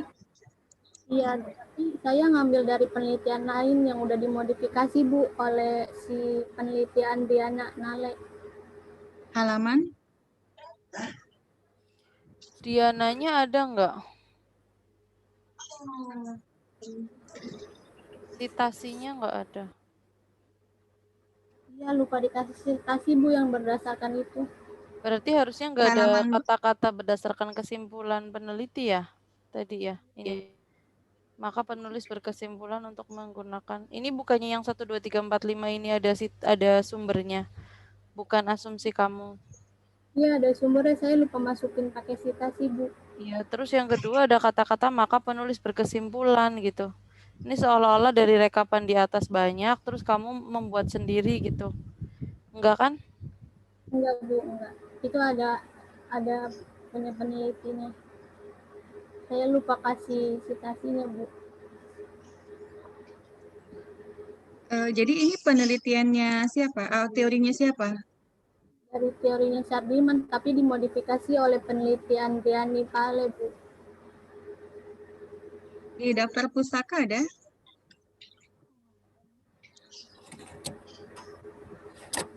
Ada, Bu, kalau yang di Dirman S.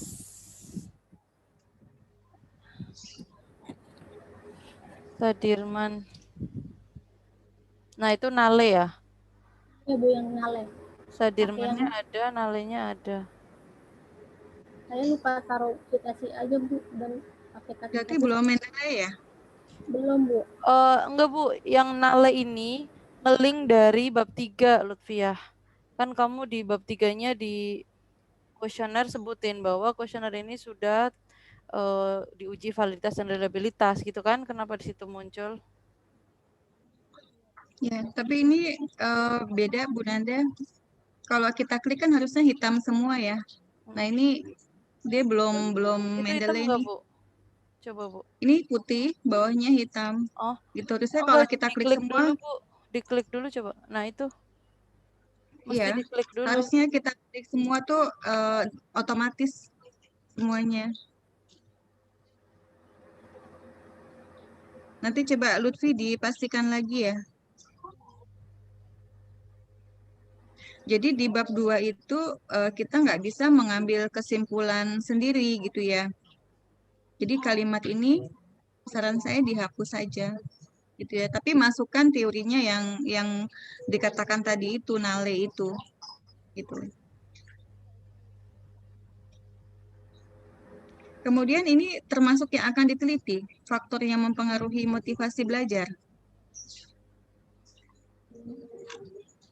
Halo Lutfiah, suaranya nggak kedengeran ya?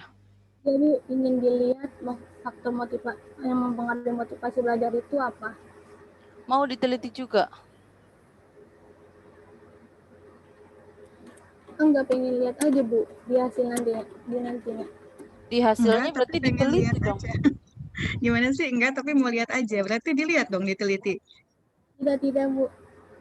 Hah? Untuk ini aja Bu, teori kalau faktor yang mempengaruhi motivasi belajar itu ada cita-cita gitu Bu. Tapi bukan termasuk yang diteliti atau apakah ini masuk ke dalam angket juga? Enggak termasuk yang diteliti Bu. Nggak usah dimasukkan berarti Bu Nanda ya? Iya. Ya, nggak usah dimasukkan. Yang terkait dengan penelitian aja, Lutfi. Karena ini jadi bingung gitu. Ini sebetulnya yang mau dimasukkan teori yang mana sih gitu. Ini kan ada beberapa teori nih. Kemudian kompetensi ini apakah termasuk yang mau diteliti juga? Enggak Bu, ini menjelaskan aja kalau rekam medis itu kompetensinya ada 7 gitu Bu di teori kompetensi rekam medis. Oh ya, berarti tidak perlu dimasukkan di sini. Jadi kalau memang itu tidak terkait dengan penelitiannya Lutfi ya, nggak usah dimasukkan. Gitu, kecuali ini ada di dalam angket juga gitu ya.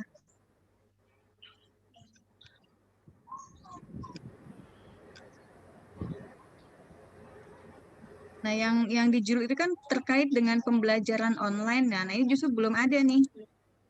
Apa sih yang dimaksud dengan pembelajaran online? Bagaimana sih metodenya?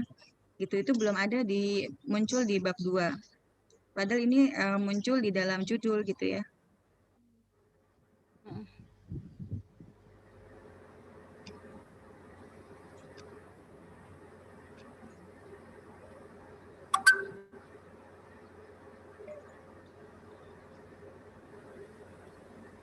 Tadi bab 3 Bu Fani sudah bahas ya? Oke. Nah, ini saya tandain, tadi saya mau tanya sih, ini berdasarkan angketnya siapa? Tadi itu sudah terjawab ya atas nama Nale ini ya? Ya, oke. Oke, dari saya cukup itu. Baik, terima kasih Bu Lala dan Bu Fanya. Rekapannya untuk Lutfiah, tadi banyak bahasa yang di ini ya Lutfiah ya, dirubah bahasanya, jangan kata mengurangi, harusnya kata mendukung, kemudian sampai saat ini dihapus. Terus tadi jumlah mahasiswanya nggak ada kata perlu direkam medis, tapi datanya sedikit gitu, jadi seharusnya ditambahkan kata perlu direkam medis, terus judul tabel ada di atas.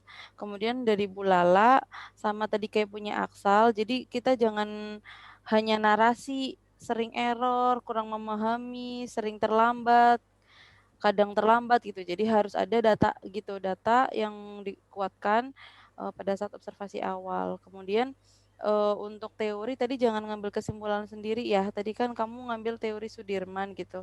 Tapi jangan habis itu berdasarkan data indikator di atas, peneliti memberikan kesimpulan, jangan, apalagi letaknya ada di bab 2 di teori. Gitu. Jadi jangan menarik kesimpulan sendiri. Kemudian tadi yang dibuang dalam teori adalah faktor yang mempengaruhi motivasi belajar sama kompetensi perekam medis dihapus. Yang belum ada justru teori tentang pembelajaran online. Gitu ya.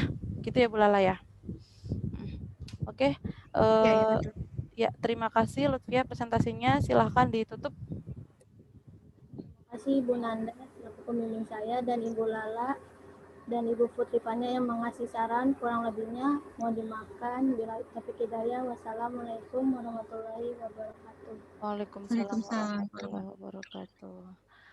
Selanjutnya lancar nih Bu, alhamdulillah jam 10.26 udah 2 orang. Kemarin Ya. 2 orang mau 3 jam.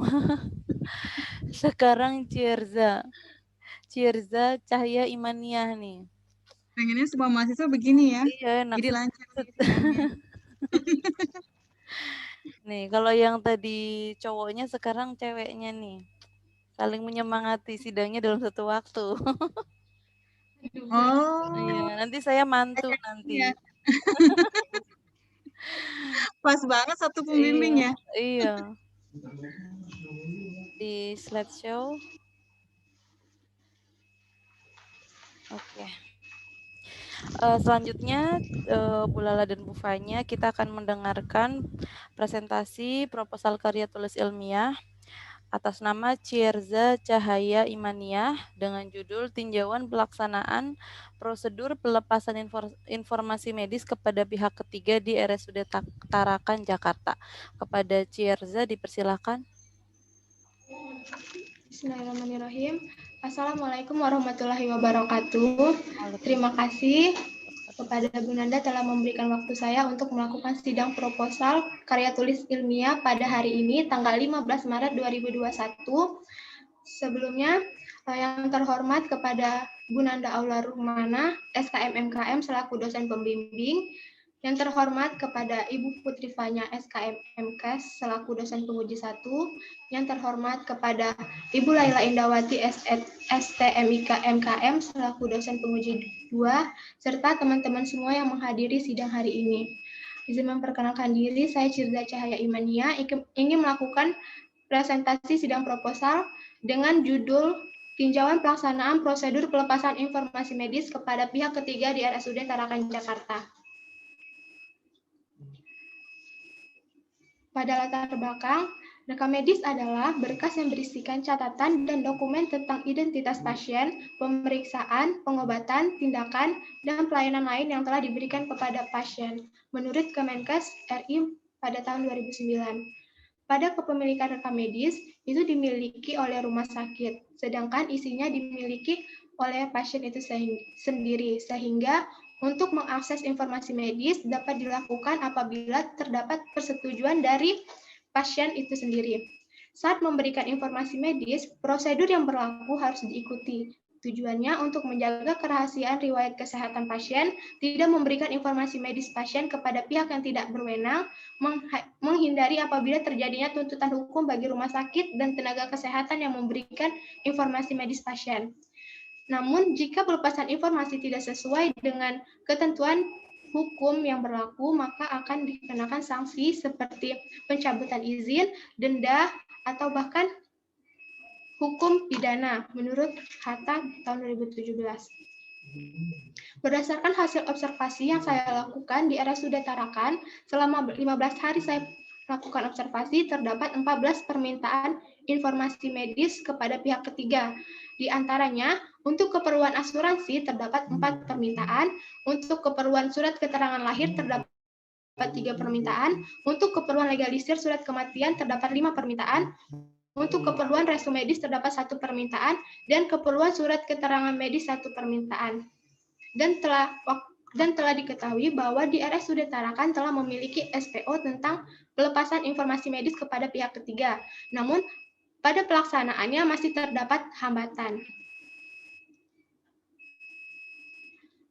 Pada hasil penelitian lain, dari peneliti Eka Wilda Faida dengan judul penelitian evaluasi prosedur pelepasan informasi medis dalam menjamin aspek hukum kerahasiaan rekam medis di Rumah Sakit Onkologi Surabaya, dari 82 permohonan pelepasan informasi medis terdapat 18% yang tidak sesuai. Berdasarkan peneliti Siswati Sri Adinda dan Ruri Agnesia dengan judul penelitian tinjauan pelaksanaan pelepasan informasi medis kepada pihak ketiga untuk klaim asuransi di Rumah Sakit Muhammadiyah Taman Puring, Jakarta tahun 2018, permintaan pelepasan informasi tidak seluruhnya sesuai dengan SPO, sebesar 30% yang tidak sesuai. berdasarkan Warijan dan Marta Marsyanta Nur Afifah dengan judul penelitian tinjauan pelaksanaan pelepasan informasi medis, petugas bagian tata usaha dan sekretariat dan petugas rekam medis tetap menerima permintaan informasi medis walaupun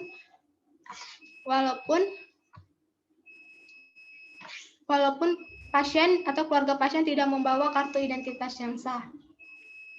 Pada penelitian ini, tujuan umum untuk mengetahui gambaran pelaksanaan prosedur pelepasan informasi medis kepada pihak ketiga di Rumah Sakit Umum Daerah Tarakan, Jakarta.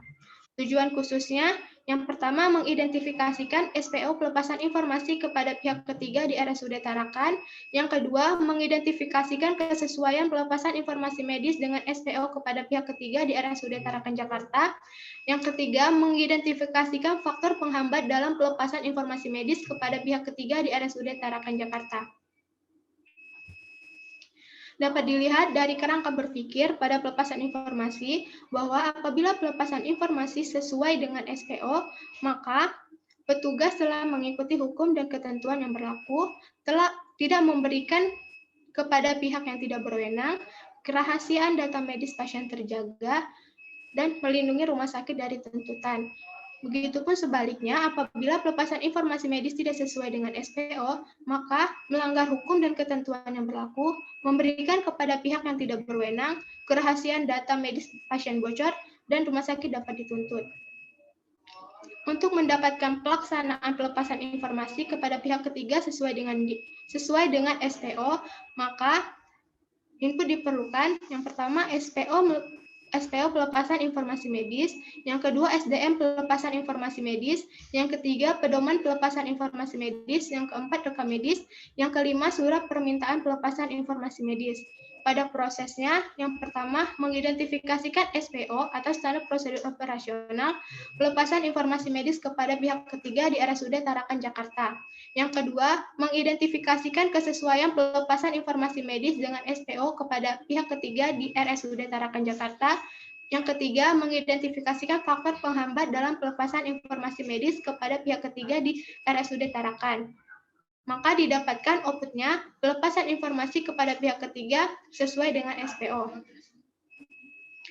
Pada metode penelitian ini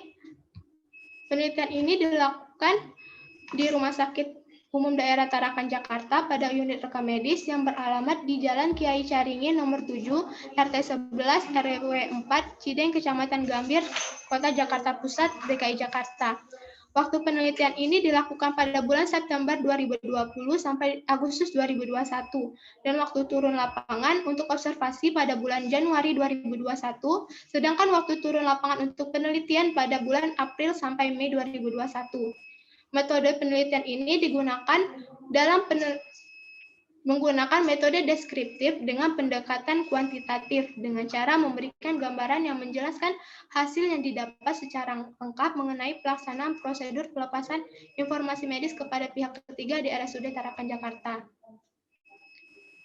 Pada sampel dalam penelitian ini sebanyak 92 permintaan informasi medis yang didapat dari perhitungan sampel menggunakan rumus estimasi proporsi. Adapun cara pengambilan sampelnya, saya menggunakan metode pengambilan sampel secara non-random dengan teknik sampling seadanya.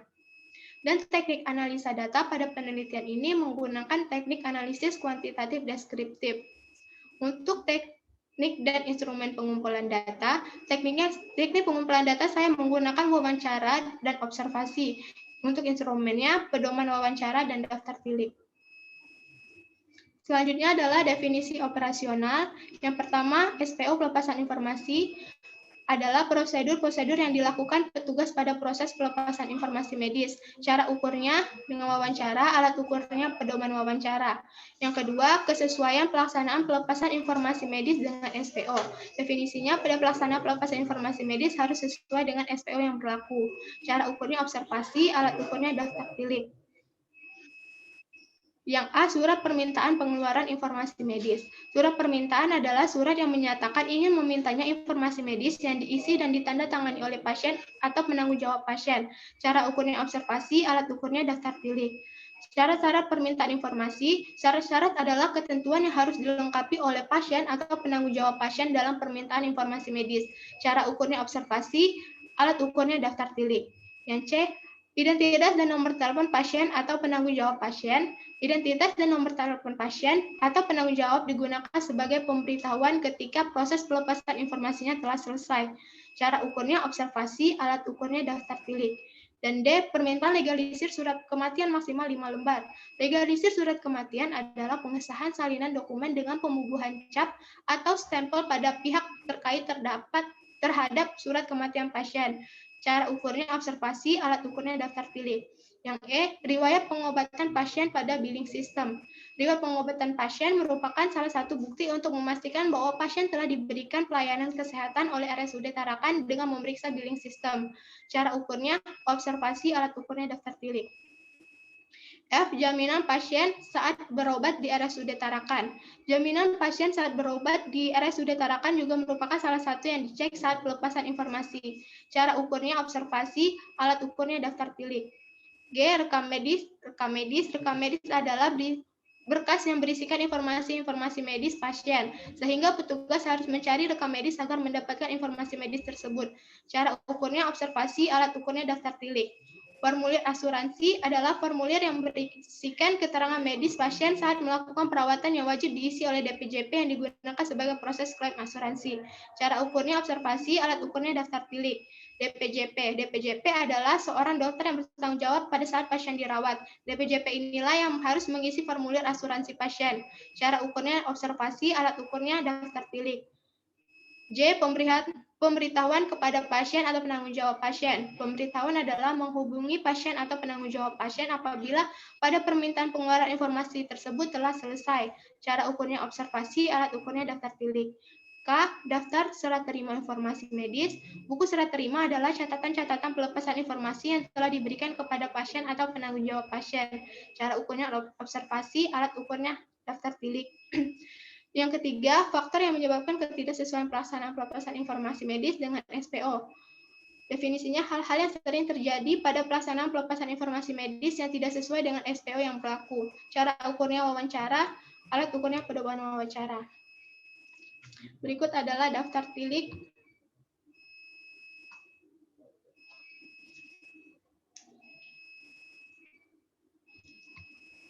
Berikut adalah daftar tilik kesesuaian pelaksanaan pelepasan informasi medis terhadap standar prosedur operasional yang saya lakukan ketika observasi dan penelitian nanti.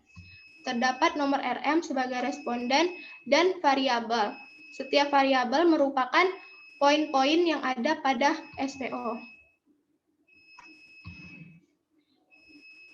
Pada tabel tersebut diberi tanda checklist apabila telah sesuai dengan SPO.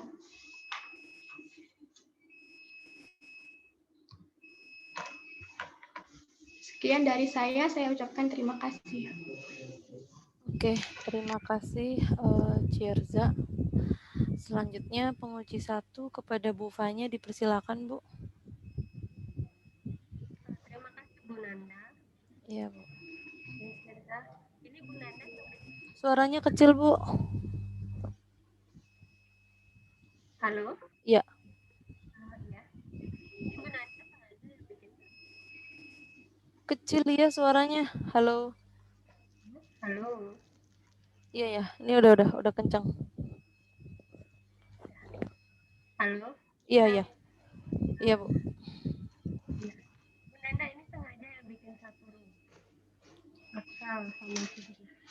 Enggak.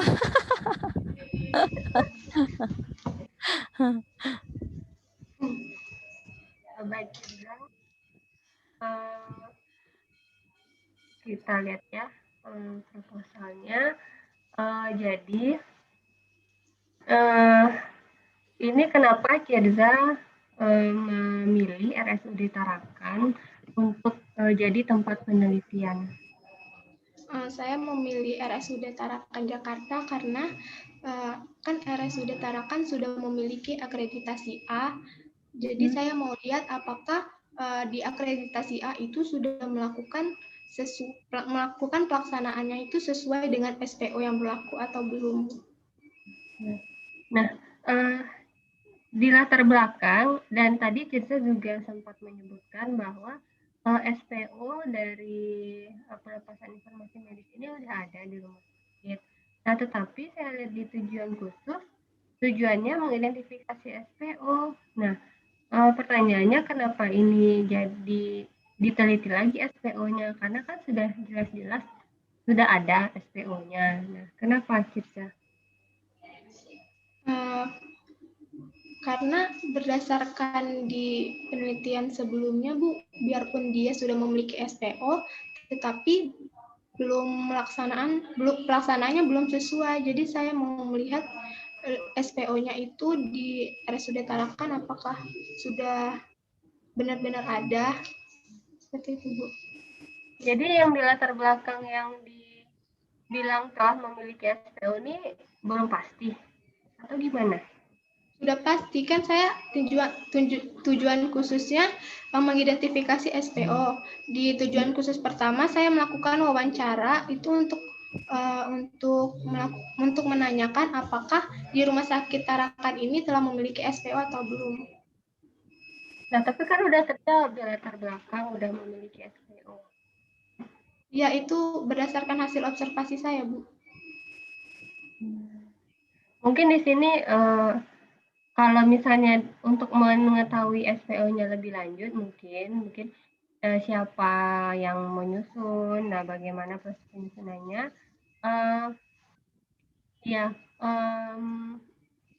mengetahui gambaran SPO kali ya, bukan mengidentifikasi ada atau tidak ada saja, seperti itu kali ya.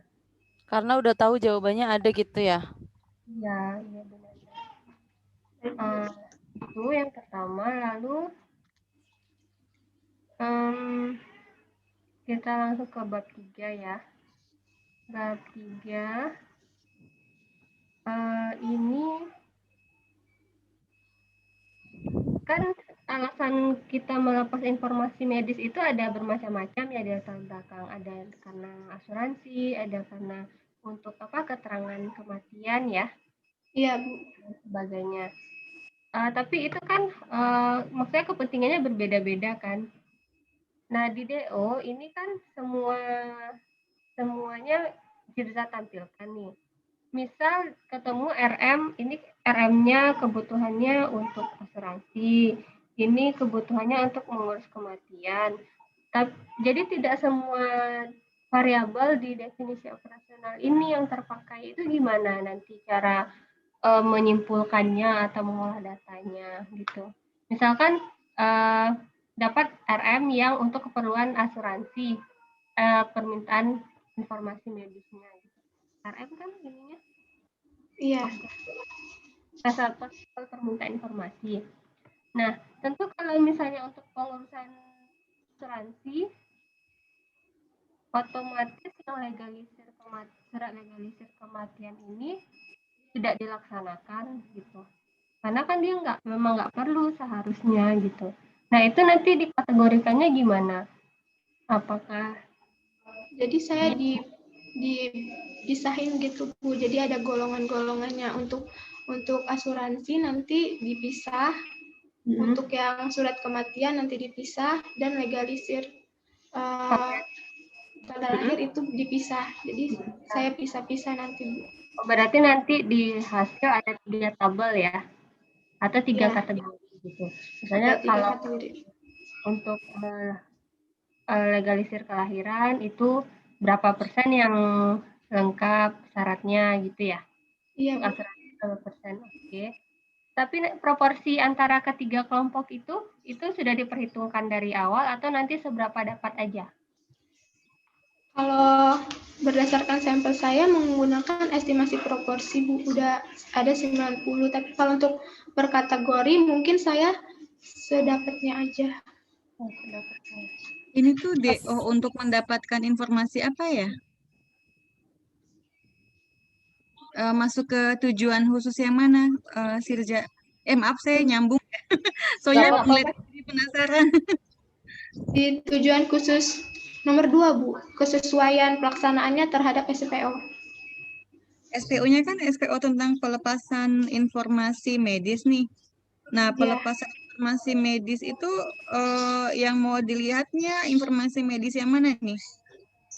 Apakah asuransi, apakah surat keterangan kematian gitu. Kan beda-beda tuh pelepasannya. Iya Bu, jadi saya melihatnya dari informasi ke pihak ketiga, kan pihak ketiga ada banyak Bu, jadi saya mau lihat semuanya. SPO-nya cuma ada satu. Iya, SPO-nya dijadikan satu. Ada berapa macam di sana pelepasan informasi medisnya? Di sana ada bentar, Bu. Yang itu yang 15 hari observasi kan dapat tuh untuk asuransi, untuk apa? Ada apa aja? Di sana ada surat untuk keperluan asuransi, surat keterangan lahir, legalisir surat kematian, resume medis, surat keterangan medis. Dan ada hasil penunjang lain juga, Bu. Nanti jadi di hasil penelitiannya ada banyak banget tabel dong ya? Iya. Jadi misalnya surat permintaan, gimana sih? Jadi bingung deh. Yang A, surat permintaan pengeluaran informasi medis. Ini tuh maksudnya apakah item-item ini yang terdapat di dalam SPO gitu? Jadi agak bingung juga nih. Kan SPO tuh ada urutannya kan, misalkan ada 10 tahapan lah gitu. Iya. Apakah 10 tahapan itu yang akan diteliti dan itu yang dimaksud dengan ABCD ini? Iya, Bu, itu. Tahapan-tahapan itu yang termasuk ABCD. Tapi tadi ada sertifikat kematian juga, coba ke bawah lagi deh. Oh, ini Bu Fani ya? Yaudah nanti saya Bu Fani dulu deh, silakan Bu, nanti saya belakang. Maaf, Bu Tadi Lala, Ana penasaran. mau lihat jadwal. Nggak nyadar kalau Ya, Bu Fanya, sinyalnya keputus nih. Halo.